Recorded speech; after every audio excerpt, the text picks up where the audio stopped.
Good morning, Revolution, and good morning, comrades. Um, we're talking today about the predator class, that is, about the horrific crimes exposed in the Epstein files. And I'm joined today by Anita and Bennett and Cameron. Welcome, and thank you for joining us.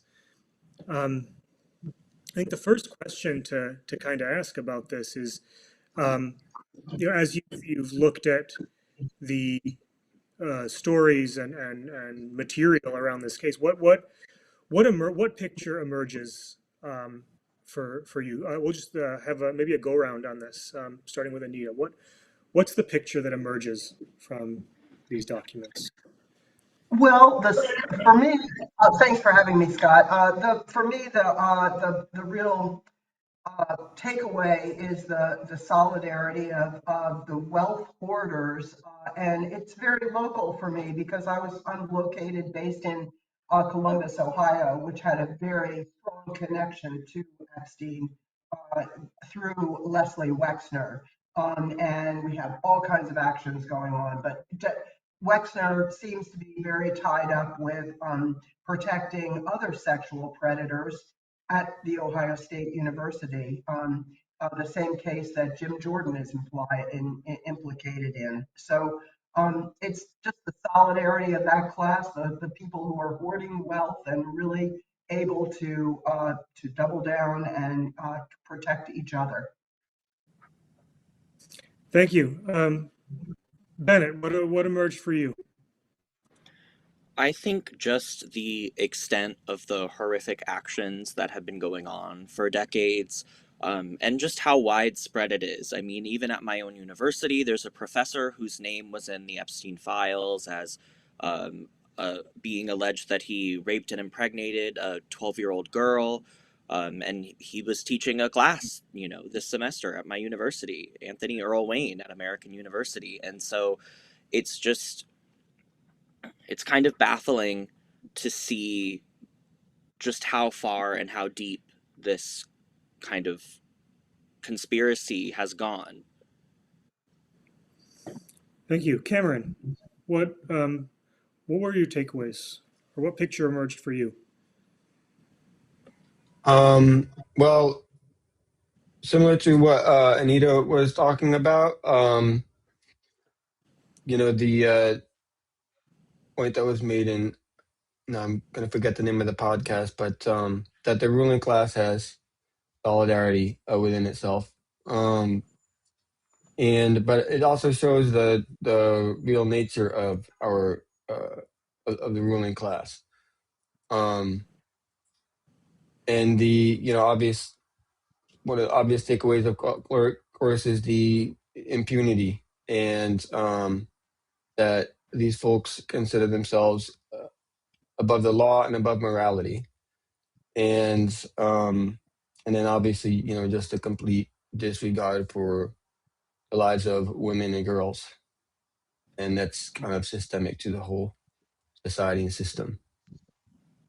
So So speak that's, into all yeah, that. and that kind of raises a question, because we know that obviously the even before the release of the Epstein files, we knew that the like capitalism and the capitalist class were deeply invested in the um, abuse and exploitation, sexual exploitation of women and girls. Thinking back to the way that models have been used in advertising campaigns. Actors, child actors in Hollywood, et cetera. So these are not new, and we also know that it's not restricted to the wealthy. It's not restricted to the capitalist class, but there is, I think, a new concept that is emerging for people, or a new awareness about how the existence of a ruling class and how it works. And in fact, a lot of people have started using the term the Epstein class to refer to these people.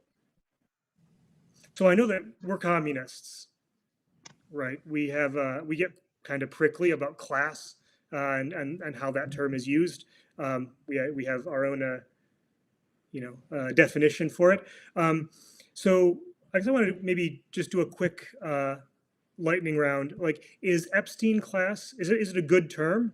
Does it have a meaning? Does it do something for us, or is it something where we feel like we should correct people? Anita, what do you Yeah, think? thanks. I would like to answer that question because I don't think we should be so protective of our definition of class that we have to be talking about ownership of the means of production every time we mention the word class.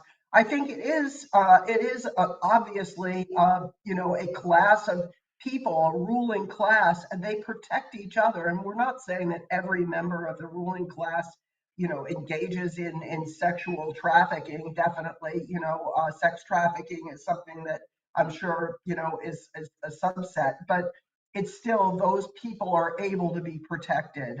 Other people cannot be. So I think in terms of who gets off, I mean, when you think about Epstein's whole career, especially getting that very light sentence in, I guess, 2008 or whenever it was that he was first convicted. But then the continuation of that class protecting him.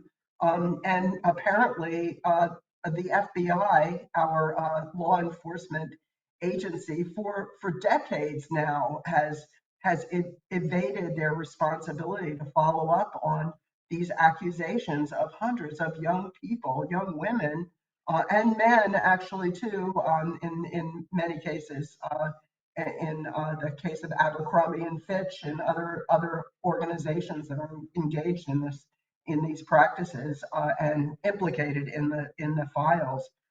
So I think it's okay. It really resonated. John Ossoff said it in a speech, and it echoed everywhere. People can relate to that phrase, and I don't think I have a problem with people using it. Bennett, what do you think? Epstein class, yay or nay?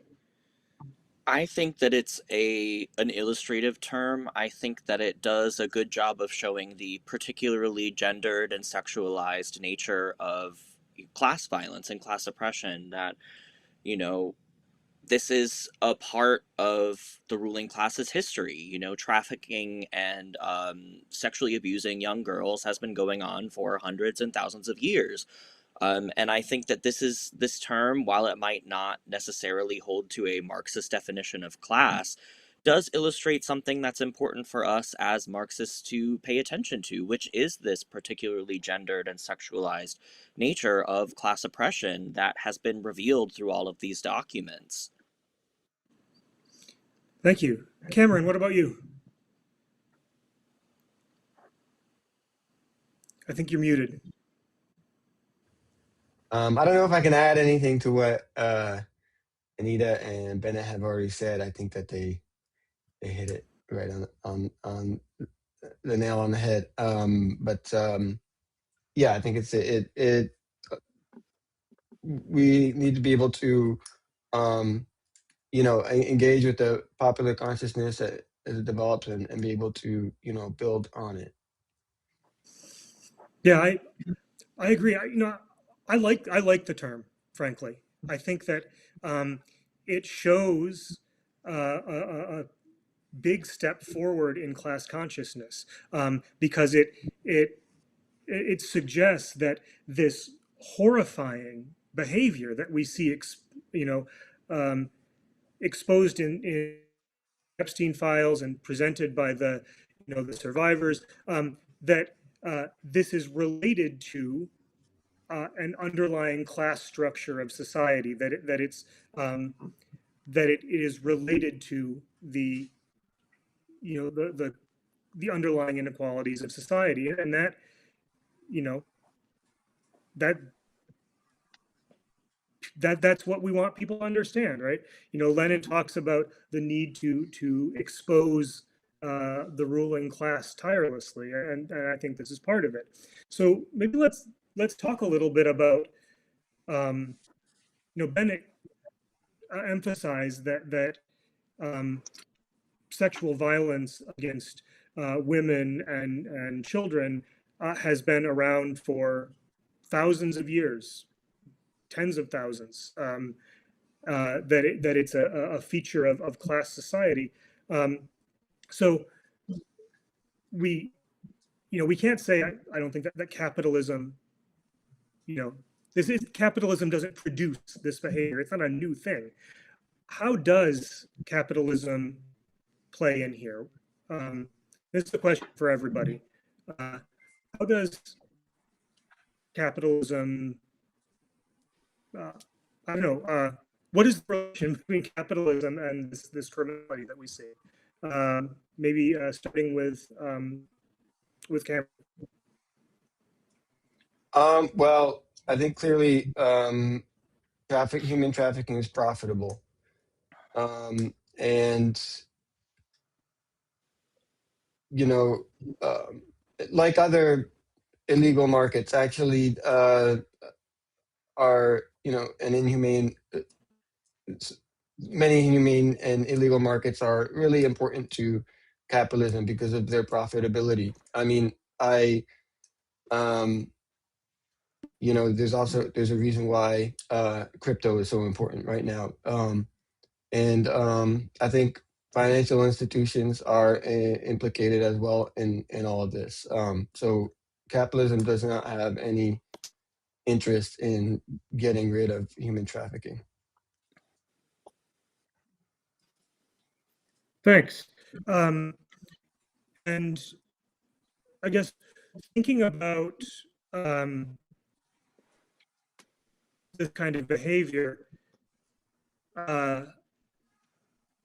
is there a sense in which capitalism kind of promotes it or selects for it? One suggestion I've seen is that um, capitalism generates a kind of indifference, right, to cruelty, or that it requires a certain level of indifference to cruelty and exploitation and degradation in order to participate in it. Is that in play here, Anita, or what do you think? I think so, but I think a couple of points. I think forms of domination that come from previous modes of production get carried on into industrial society. The ruling class, takes on those forms of domination. But I think with the Epstein case, it's so clear the relationship between capitalism and Epstein. I mean, certainly there could be folks, people everywhere maybe engaging in sexual misconduct, but the scale on which Jeffrey Epstein and his network did it was not possible without the money that came in from Les Wexner's. I'm sorry, I keep harping on Les Wexner, but it was his billions of dollars that enabled Epstein to really carry on and to wield the kind of power over people that he had, the promises he made to young women and girls, his ties with Victoria's Secret and modeling careers and all kinds of promises. Women are really, they're limited in their opportunities, and these people were able to use their resources to offer resources or promises of resources to entice young people. So it really, it was just astounding to me how much power Epstein had over that entire retail network that Les Wexner had built up in the 80s and the 90s. So he used those dollars for his nefarious projects, and apparently the powers that be in our institutions of government over the decades have let it go with impunity. Yeah, and that's a really important point, I think, that the accumulation of capital, the vast hoarding of resources that you mentioned before, allows the cultivation of this kind of network on a really vast scale. And one of the things that people have brought out is that you have the billionaire funders, you have Epstein and Maxwell, right, who are kind of at the center and connecting everybody and trafficking women around. Um, and you also have what someone called concentric circles of enablers, people that might have not actually visited the island or been to Epstein's townhouse or anything like that, but who consulted with him, who advised him on how to be, how to push back against accusations, how to structure legal cases, and so what's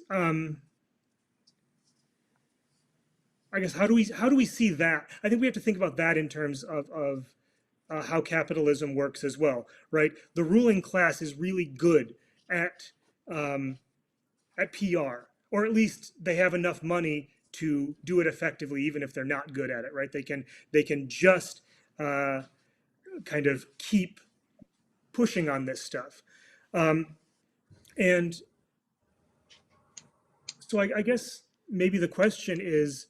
Um, Well, I guess I'm going to ask Bennett the same question I asked Cameron and Anita. How do you see this capitalism at work here specifically, or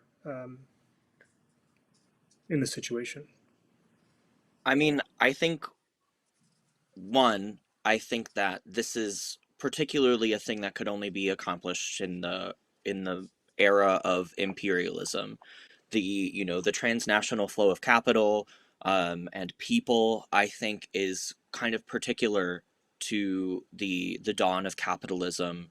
And so I think that there is a particular element of it that is based in kind of an economic situation in which all of these people who have all of this money and wealth and resources at their disposal are able to kind of circumvent the law, um, and are able to use the forces of the law, in fact, to their benefit.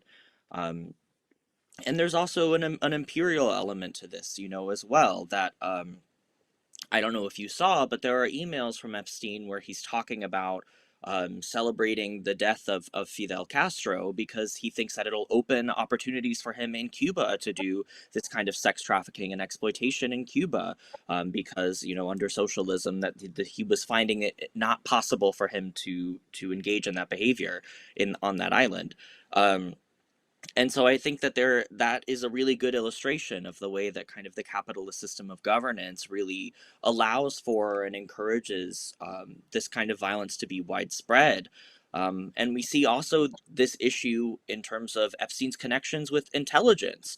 It's not just U.S. leaders, but also there's a former Israeli prime minister who features prominently in these files, and this illustrates kind of the links of imperialism of these capitalist imperialist nations who are the violence that they are exacting upon young women and girls are also connected to the violence that they are expending upon the colonized peoples of the world.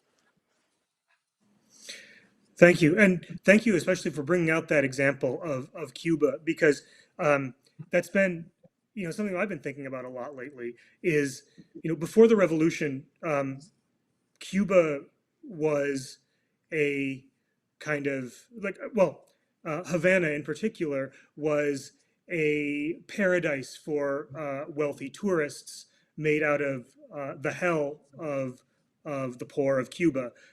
You had a huge seasonal labor population in the countryside that, when it wasn't harvest time, was incredibly vulnerable to exploitation. And there was a huge, you know, mafia controlled, gangster controlled system of prostitution and drug dealing. And the revolution. So the revolution wasn't just about improving the economic stature of the people. It was also, or about winning sovereignty. It was also about ending these the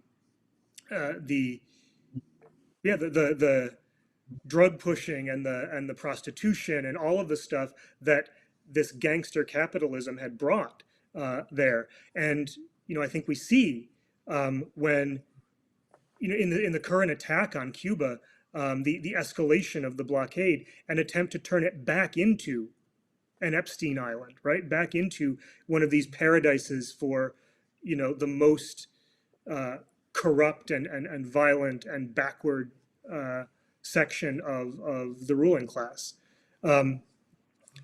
So I think that's a really important point to bring out. When we think about kind of how people evade accountability for this, I'm wondering about sort of the propaganda that the ruling class uses to kind of escape accountability, to justify what it does. So over the past, I want to say decade and a half, we've seen these waves, right, of attempts to dismiss demands for accountability. So back in 2013, 14, it was universities are coddling students by setting up safe spaces, right, and trigger warnings and all that. And then in response to Me Too, you had the whole, oh, it's cancel culture. Everybody's getting canceled. You can't say anything anymore without getting canceled. And then after that, it was the idea of woke. That was the new slogan. It was the woke mob. And now we're at this total attack on all forms of civil rights and all struggles for equality. So how do we, is yeah, how do we see, how do we push back, right, against this kind of idea that we should just let things go, that sexual assault, rape culture, violence against women and girls, racism, all of this stuff should just be, it's just a joke. How do we push back against that, Anita? Yeah, thanks, Scott. Yeah, I think that's a really important question. And I think we are seeing people really push back by not letting go of this whole affair. I think you see people, our Congress people in some cases, but also people like the Ohio Nurses Association going out there and protesting their university, their institution, the Wexner Medical Center, its connections with Epstein. So I think you see people fighting back against that. And I just want to go back to Cuba for a minute. Scott, I really appreciated what you said about that. And I remember one of the things that really struck me about Cuba when I first visited, which was in the aughts, I guess, was the degree to which security people at hotels absolutely, patrolled against any kind of sexual misconduct in their hotels. That they would not have allowed Cuban women to go, use facilities with male guests, for example. They just seem to be really vigilant about trying to stop any kind of nefarious activities like that. So but I think to answer your main question, I really think people are calling for, they're not going to let this go. And I don't think they should let it go. There's so many people who are in that predator class that is in our headline for today, that really have gotten off scot-free, and we have to hold them accountable for their actions. And now is the best time to do it. So. Yeah, absolutely. And I know, Anita, you mentioned in a conversation we had earlier that folks are in Columbus are trying to get Wexner's name taken off of stuff, which I think is an important front of the struggle. Just to talk about Wexner for a second, right? The this guy who was the CEO of the company, I guess CEO, right, or president, I forget the exact, Founder. of the company that owned Victoria's Secret and Abercrombie and Fitch. These brands that were aggressively pushing highly sexualized images of children and marketing, that image to people, and then, using the money from that to, pouring it into now real estate ventures and, philanthropic kind of laundering of his name and everything. So this is, um, we see the way in which capitalism, we could say that it selects for a certain kind of person. Like, you have to have a certain kind of character to become a billionaire and to thrive in that world.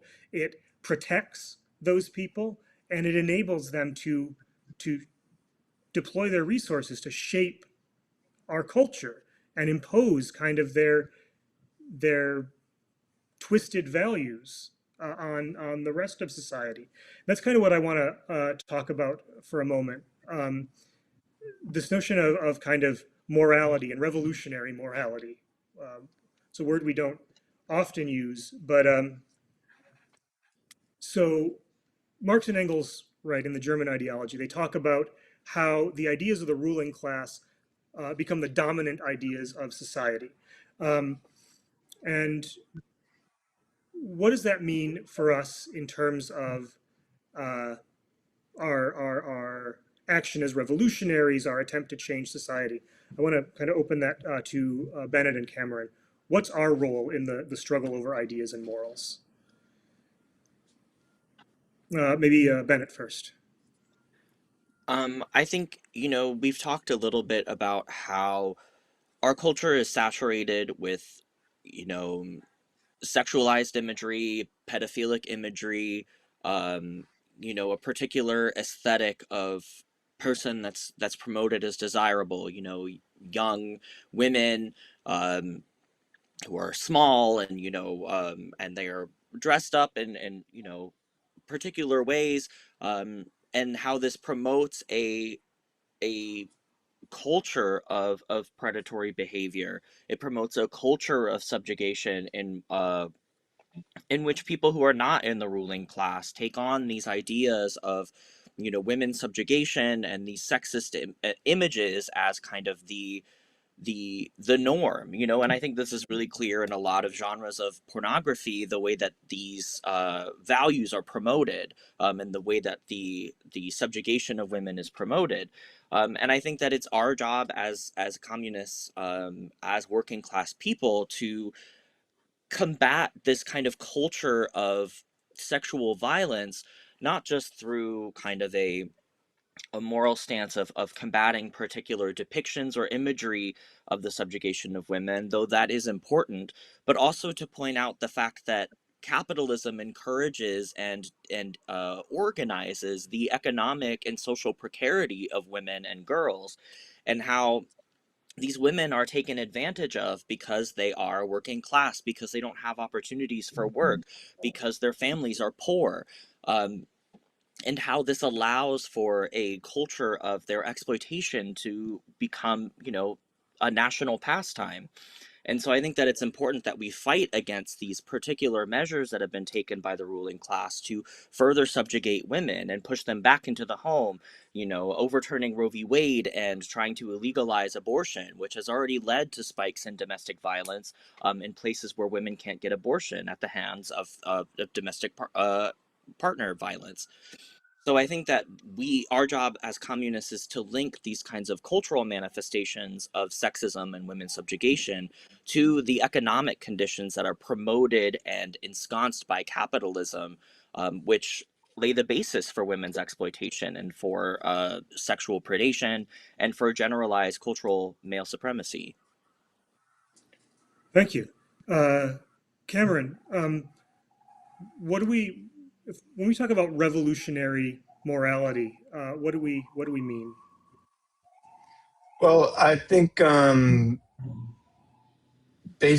valuing all human life equally is, I think, a part of our revolutionary morality, and it affects how we fight back too, and it should affect our all aspects of our lives, I think, including in our personal lives. Earlier, you were mentioning the Me Too movement, and this backlash against so-called cancel culture, and it reminded me of a letter that Chomsky had written to Epstein, advising him how to deal with, you know, the accountability he was facing. And his advice was basically ignore it; it'll go away. But in the process, he was like basically dismissing this whole Me Too movement, and it reminded me of the kind of rejection of basic democratic struggles and values and equality values, that has unfortunately been a feature of certain trends within the left and socialist movement. And it's, you know, similar to the problem of racism, that we cannot reach the society that we want to get to. We cannot reach socialism without a struggle for equality, and without an attack, particularly by men, on male supremacy, and by white people and white workers in particular on racism. Um, and you know, we've been talking a lot about the ruling class, and I think it's right that we place the responsibility on our ruling class for producing the culture that we have. But we cannot. We also have to acknowledge that it infects working class men as well, and that's part of our how we fight back, and it's part of our you know, implementing revolutionary morality, is to hold ourselves and those around us accountable in terms of you know, even just how we organize ourselves and in the home, and who is doing certain kinds of work or not, and in our movement, who is resuming speaking time, who and so forth, and presuming positions of leadership, and so forth, um, and yeah, and I you know, I wanted to touch on too, on just like when we're, you know, this is um in terms of how we're fighting back. I think we're seeing the movement apply, you know, the issue of women's equality to what's going on with ICE, which is another its own form of human trafficking when you consider real estate interests involved, and also the positions that it puts women in, which is part of this capitalist structure that Bennett was talking about, which creates the conditions for male supremacy, and its reproduction, and you know, the abuse of women, particularly, you know, women of color, who may or may not have protections of citizenship, abuse of those women in these ICE camps. And so I think that, yeah, our revolutionary morality is deeply tied into how we fight back, and it gets to the basic concept of unity, and respecting all human life, and in particularly putting special focus on those who are especially oppressed within our system. I feel that those two things are kind of interrelated: how we fight back and the building of that revolutionary morality. Yeah, I agree 100%. I think, you know, for me, when I think of revolutionary morality, it's not like, you know, this is the moral code that a revolutionary must follow. Although there is a, you know, a morality that we cultivate. But it's recognizing that the ruling class is trying to impose on us a system of values that support its own power, its own profits, that protect its own activity, and that we have to recognize that, and we have to fight it everywhere. And especially, as Cameron said, working class men need to, everywhere that this kind of you know, where the abuse of women is treated with humor, or it's dismissed, or where rape culture kind of rears its head, or jokes are made about subjugation. Like, we have to resist that. We have to recognize it as an attack, not just on women, but on our whole class and our ability to unite. and we're going to get back to that, I think, in maybe in our mailbag question at the end. But I wanted to talk a little more about the struggle to hold these people accountable. So Anita, you mentioned the struggle in Ohio to take Wexner's name off buildings, which is great, but Mhm. these people need to be canceled, right? Right. Uh, we also, how, there's also the question of justice for the survivors of this abuse, which has been denied for so long. So um, how do we organize to win that? What do we need to do, Anita? Well, in this case, I think we really need to change some of these institutions of government. And I think we need to change the structure of Congress at this point too, and be able to undertake hearings that really have some bite to them, and hold people like Pam Bondi accountable, and others in government right now, and the FBI. Why has none of these predators have been investigated, it seemingly at all, in this case. And there are no time limits on prosecutions for sex trafficking minors. We can bring cases against these men, for whenever we are able to hold on to the powers of government long enough to bring them to justice. So I think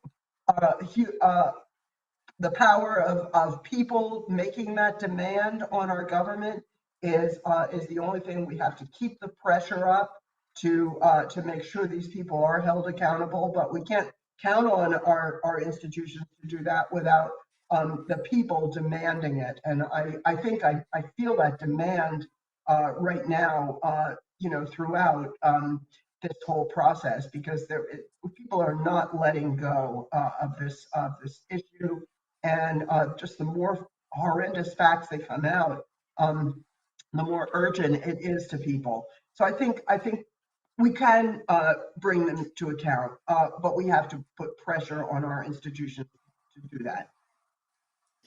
Exactly. Yeah, and I like that you emphasize the need for to make it a demand, right?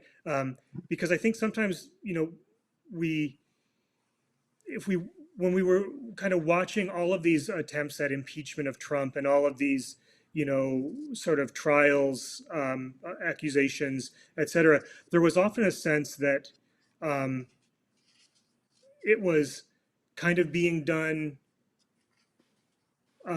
as kind of just as a way of swaying the public opinion, right? Um, and I think we need to emphasize that this isn't. It's a political demand. It's not oh, these people should be prosecuted. It's we have to organize to make these prosecutions happen. And Bennett, you mentioned professor at your university. Uh, I wonder, given the role that big money plays in our university system, um, and how many, of the folks in the Epstein files are donors to universities, including Epstein himself, in fact. What what changes are necessary, do you think, in our higher education system? Well, I think there's a lot of changes that are necessary. I think that one of the things we have to do is organize around broad divestment movements. Um, Divestment, carrying on the demands of Palestinian solidarity activists for universities to divest from Israel and from weapons manufacturers, and also broadening this to include divestment from these forces who are backing this sex trafficking ring.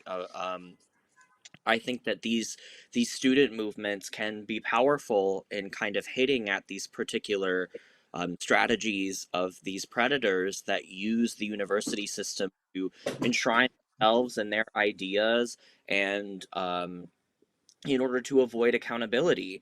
And I mean, then there's also the ideological thing, and this kind of expands beyond universities, but we can see how some of these particular ideas about um, capitalism and about socialism have been promoted by people who are economically invested and socially invested in the Epstein class. I mean, we could look at Noam Chomsky, who was like a best friend of Jeffrey Epstein, and how his kind of ideas about what resistance and socialism look like have been incredibly anti-communist and have actively supported in many cases um, an imperialist or capitalist view of state socialism. So I think that there are some elements here that are not just material but also ideological. Thank you. Um, yeah, it's going to take a really broad-based struggle against, yeah, this kind of impunity. And I think people are reacting to that. Like I think that in people's minds, this is connected to um, all the forms of uh, impunity that permeate capitalist culture. The impunity of the big banks in the financial crisis, the impunity of these the just glaring corruption of Trump and his cronies. Um, I think that there's a groundswell against that. I was wondering maybe at this point if we could go to our mailbag, which I think is going to touch on some of the stuff we brought up before. So some say CPUSA is reformist. Is that true? This is a question from Jay, who wrote in to our party mailbag on the website. Um, from the admittedly little CPUSA info I've read, it seems as though you take a sort of reform and revolution position. Am I correct in thinking this? And how do you view identity politics in relation to class struggle? Um, Cameron, you talked about this a little bit earlier with the question of special oppression. Do you want to take the first crack at this mailbag question? Okay, sure. Well, in terms of reform and revolution, I think that any other position is non-dialectical. So the struggle for reforms is part of how is people engage in struggle to improve their lives, and it's the immediate basis on which we are able to build movements, and because people struggle around immediate issues, and then along the way you win victories, and people learn through struggle and learn the limitations of the system. And so I the only way to reach to reach socialism is by consistently struggling for greater and greater democracy, until we push democracy past the limits of capitalism. Um, and that's where you get that break. And so, reform are like the quantitative steps toward that qualitative break. And so it's not about the reforms themselves, but it's about the movement that we're building in the course of struggling for those reforms, and the consciousness that we help people develop along the way, and the unity that we're able to develop in the process. And on the question of unity, yeah, I actually don't like the term identity politics, because I think it cheapens the whole notion of the struggle for equality into a mere kind of individualistic notion. Obviously, not to say that identity culture is not an important part of people's, you know, uh, lives. It is, but the struggle for equality is bigger than that. And it includes that, but it's also much more encompassing, because it's a kind of a collective endeavor to achieve equality, and we can't it's simply not possible for the working class to achieve the unity that it needs to achieve within itself and with other social forces with which it needs to align, to develop the power to reach socialism. So my answer would be, yeah, we support reform and revolution. That's dialectics, and identity politics. If you understand it as a collective struggle for equality, it's indispensable. Thanks. Anita Bennett, y'all want to take a crack at this one? Well, I Yeah, will. go for it. Yeah. I just actually want to agree with Cameron. I think Cameron expressed it extremely well, that reforms help us expand the arena in which we can carry out the class struggle. So I think those reforms, like Cameron said, it helps us build a movement. Those small victories increase the space that we have to continue. And I really like that formulation that instead of identity politics, you focus on the struggle for equality, and you cannot deny the existence of special oppression in our society. In capitalist society, it exists, and we have to struggle against it. And I agree that it shouldn't be called identity politics when we do that, but instead a fight for unity of the working class, which is the only way that we're going to be able to be successful. So I'm just echoing Cameron here, but Thanks very much. And you have the last word. oh, Thanks for an excellent discussion this morning, comrades. And let's bring these assholes to justice and stay strong, yes. stay safe.